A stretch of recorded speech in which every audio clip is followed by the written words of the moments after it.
to my channel. I'm MiraaSpeaks, for those of you who don't know. My channel is predominantly career advice, motivation, and a hint of lifestyle here and there.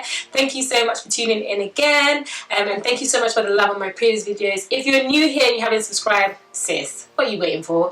If you're old and you know you've been with the movement, thank you so much for supporting me. I truly appreciate it. I've been testing out, a few places in my room, also just lighting and stuff, so the editing, girl, we've come from some places.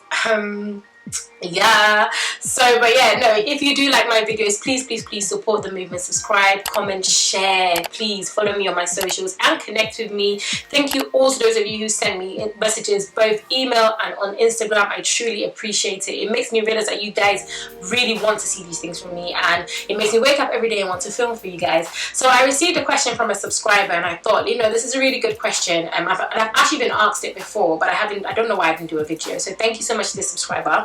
I didn't ask if I could use their question, so I will not mention their name, but I just thought it's a good question and I want to do a video on it. So the question goes as, so they said, this is really informative, thank you. So this was on a previous video that I've done. If you haven't watched my previous videos, please go check them out.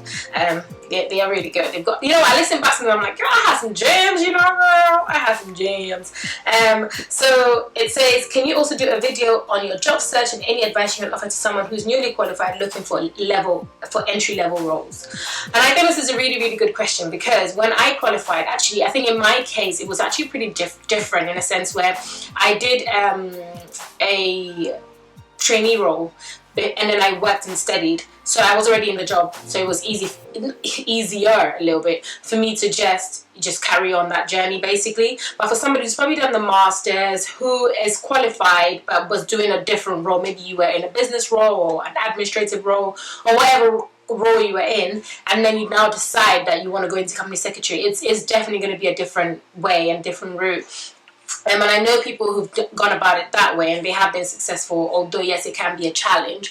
But I just thought it might be good for me to come on and just show you and talk to you about some of the tips that as a newly qualified person you could actually do.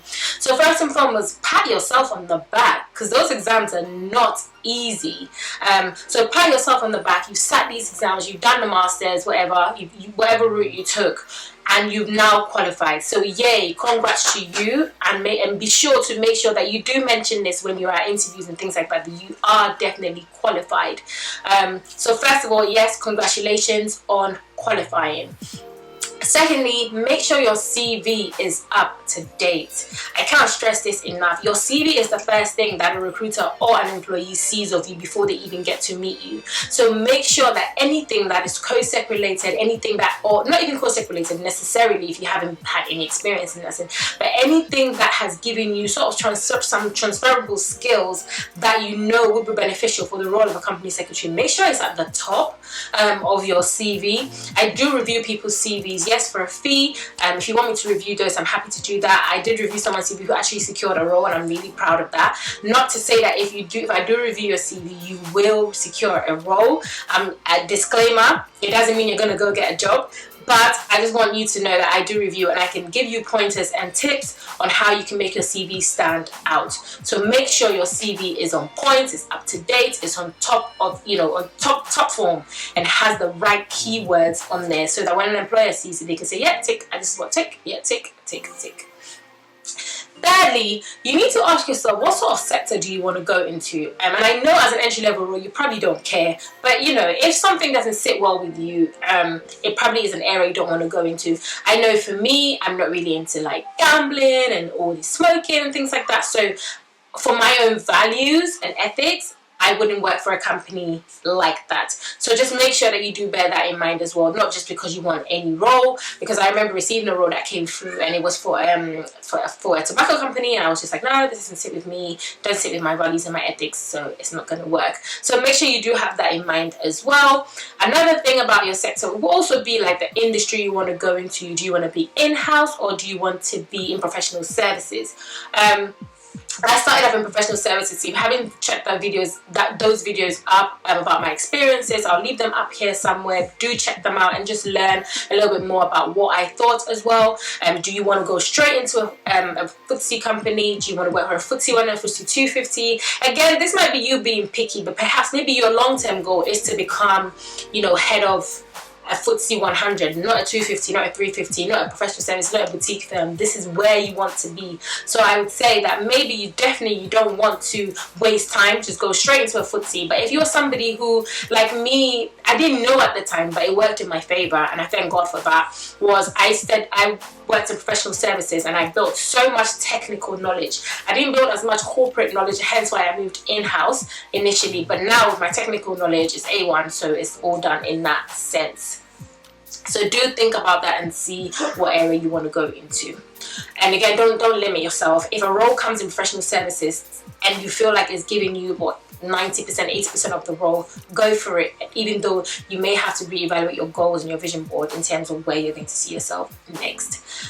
Fourth, I would also say be commercially aware, and I have done a video on this. The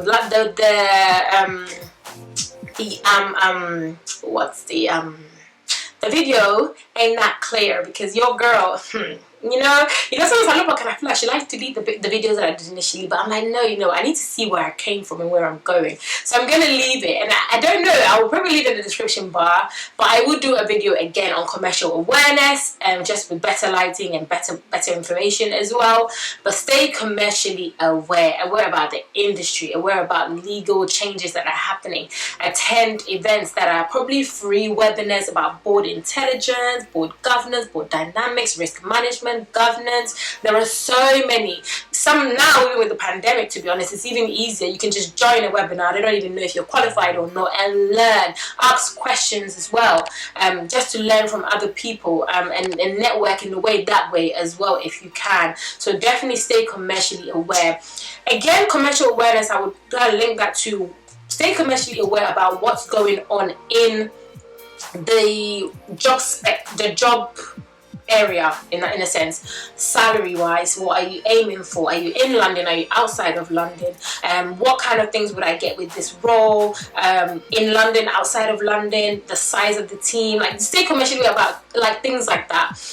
And you can do these by just going online. There are so many. All these recruiters have salary guides. If you email them or you log on, you put your email in, they will send you a salary guide. You can assess what you want. Yes, as an entry-level role, I would definitely suggest don't be as picky in what you really want, and I want this amount of money and I want that, I'm not going to get that. If they're paying for you to, like, you know, go on a trainee course or something, listen, money can't buy that. So things like that, definitely look and pick and choose in the way that it will work for you. It is easy for you to be outside of London because maybe perhaps the money is not enough, your parents live wherever they live, and it's easy for you to commute. Then you have to make those decisions because living in London can be expensive, girl. So think about that and stay commercially aware. My other point, I think is my fifth point, will be speak to recruiters. Speak to recruiters. The company secretarial industry, or the governance professional industry, we find our roles mainly through recruiters. Yes, you can find roles on your own, off your own back, but recruiters do help us a lot. So speak to them and ask them about entry-level roles. Are there any roles? I have done a video where I have mentioned these recruiters, so I'll link it up here somewhere, and I'll also leave it in the description, but if I don't leave it there, please let me know. But there are numerous recruiters, and I listed, I think, top 3 or top 4 that you should definitely reach out to. Have your name on their radar, let them know you're looking for it, you're ready to start, you're qualified. No, sis, you got it going. So yes, do speak to recruiters and remain consistent in speaking to them. Try and catch up with them every 1 to 2 weeks. Ask them what the market is saying with this pandemic. Yes, it's difficult, but if you don't ask, you don't get. And the 6th point is attend job fairs, networking events, student open evenings, yeah, you name it, DMJ, insights days. Attend all of them if you can, and meet people and connect with them. Yes, you're qualified, but you don't have any experience, so you need to humble yourself and make sure that you connect with the right people. There are so many that are ongoing now. A lot of them are being done online, so again, you can join from the comfort of your own home. I know some of like the DMJ Insight Days are being but cancelled for this year. There are a lot of cancelled ones, but sis, you gotta find opportunity through all of this. So please just look online. You will find stuff that ICSA are putting on webinars that you can just dial into. They might not mean anything to you at the time, but it's all about staying commercially aware, staying relevant, and connecting with people.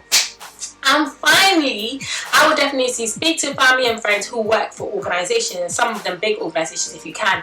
If you watch my first ever video, which I will link somewhere up here, I think the lighting there was alright. It was alright. Speak to people. If you notice on that video, I secured my first work experience through asking somebody who came to my mum's shop. And I heard her saying she works for the FCA, and I was like, oh, okay. Let me ask her if she knows it. She didn't know anything about governance professionals. She didn't know anything. When I say zilch, she didn't know anything. But she went off and asked for me, and within like 2 weeks, I had some work experience lined up for me. So speak to your family and friends. Let them know. Send them my videos. Let them know what a company secretary does, what a chartered government professional does. And send them links to read up as well. Just say this is what it is. Is there anybody in your company who I can do some work experience for? Yes, it might be difficult during this pandemic, but listen, where there's a way, there's a will. So find a way, know what to do, and yeah, I really hope this video helps you. I tried to make it fun, but also, you know what, I'm the sort of person that I'm just like, you know what, find a way through this pandemic. Opportunities are going to come up, and if you watch my previous videos where I'm talking about mentoring, again, right now, you know, it might be difficult for you to get a mentor in the industry, but you can speak to the ICSA. I'm sure they can sort that out for you if and when the time comes. But yeah, I really hope this really helped you and gave you a few pointers on what you can do. Good luck with your search, guys. You've got this. Like, the next generation of government professionals that are coming, they ain't got nothing on us. Well, no, we ain't get nothing on them. We're like, yeah, I don't know, whichever one. I don't know what I'm saying. But anyways, I'll leave it here. Thank you so much for watching, and I'll see you in my next video. Take care. Bye.